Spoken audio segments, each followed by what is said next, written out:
Good morning, students. Today I'll explain new topics of chapter 13, making a magnet and properties of a magnet. So let's start with first topic, making a magnet. तो आज हम लोग सीखेंगे magnet banana. There are several methods of making magnets from iron pieces with the help of another magnets. दूसरे magnet की help से हम लोग आयरन पीसेस से मैग्नेट बना सकते हैं और ऐसे कई तरीके हैं, मगर जो ईजीएस्ट वे है परमानेंट मैग्नेट बनाने का वो है सिंगल टच मेथड. इसके लिए हमको एक स्टील बार लेना होगा. Keep a steel bar on a table. एक टेबल पे हम लोग स्टील बार रखेंगे. Now take a strong permanent bar magnet and keep its one pole on the steel bar at end A.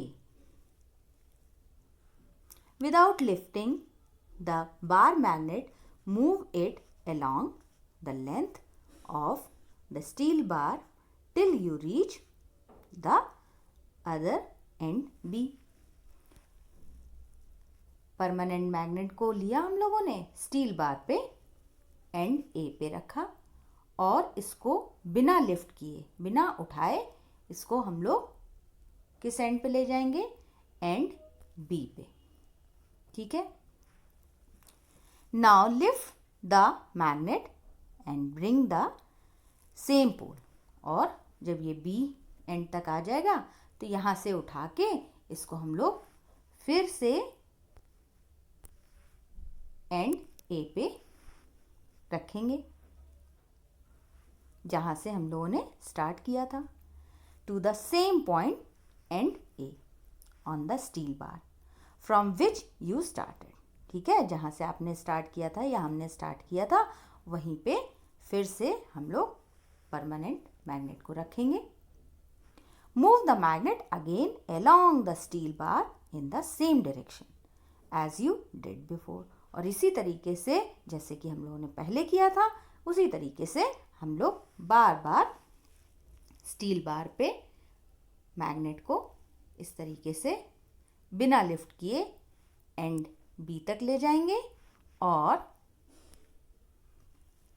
फिर B and से magnet को lift करके and ए पे दोबारा लाएंगे. ठीक है. Now move the magnet along the steel bar in the same direction as you did before.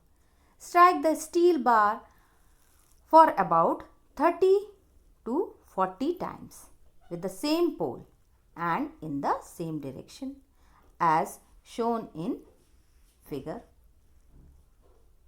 Bring some iron clips. इसी तरीके से जैसे कि आप लोग फिगर में देख रहे हैं उसी डायरेक्शन में आपको 30 to 40 टाइम्स इसको करना है, यानी कि मैग्नेट को बार बार स्टील बार पे रब करना है और बिना उठाए उसे ए पॉइंट से ए एंड से बी एंड तक ले जाना है. ठीक है. और इसको 30 to 40 टाइम्स करना है सेम डायरेक्शन में. अब कुछ आयरन क्लिप्स, आयरन फिलिंग्स लेके आएंगे हम लोग स्टील बार की तरफ और चेक करेंगे कि ये अट्रैक्ट कर रहा है आयरन फिलिंग्स को स्टील बार. ठीक है. If it does not attract the iron filings, continue to strike the magnet against the steel bar for some more time. ठीक है. अगर ये स्टील बार आयरन फिलिंग्स को अट्रैक्ट नहीं कर रहा है तो हम लोग क्या करेंगे? दोबारा से इस मैग्नेट से यही प्रोसेस फिर से रिपीट करेंगे. ठीक है. और फिर हम लोग चेक करेंगे. Now when the iron clips और the iron fillings cling to the steel bar, then the steel bar has been magnetized and it has become a magnet. ठीक है, और फिर जब हम लोग देखेंगे कि जो आयरन क्लिप्स और आयरन फिलिंग्स हम लोगों ने स्टील बार की पास रखी तो वो क्या हो रही हैं, उसमें क्लिंग हो रही हैं। तो इसका मतलब ये है कि ये स्टील बार मैग्नेटाइज हो गया है और मैग्नेट बन गया है। ठीक है, तो स्टूडेंट्स आपने देखा कि किस तरीके से मैग्नेट बनाया जा सकता है और आप सभी प्लीज़ इसको ज़रूर ट्राई कीजिएगा। Now the next point is properties of a magnet. A magnet has the following properties: attractive property, directive property, attraction and repulsion property. तो अब हम लोग डिस्कस करेंगे attractive property.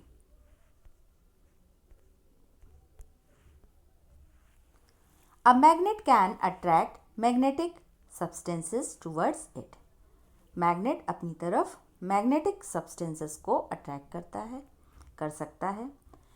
This property is called attractive property of the magnet, और ये property magnet की attractive property कहलाती है। अब इस प्रॉपर्टी पे बेस्ड हम लोग एक एक्टिविटी देखेंगे, activity 2, page number 113. The aim of this activity to show that magnetic poles have the maximum magnetic power. इस एक्टिविटी में हम लोग पढ़ेंगे जो पोल्स होते हैं मैग्नेट के, उनका या उनमें मैक्सिमम मैग्नेटिक पावर होता है। So the materials required for this activity are bar magnet, sheet of paper, iron fillings.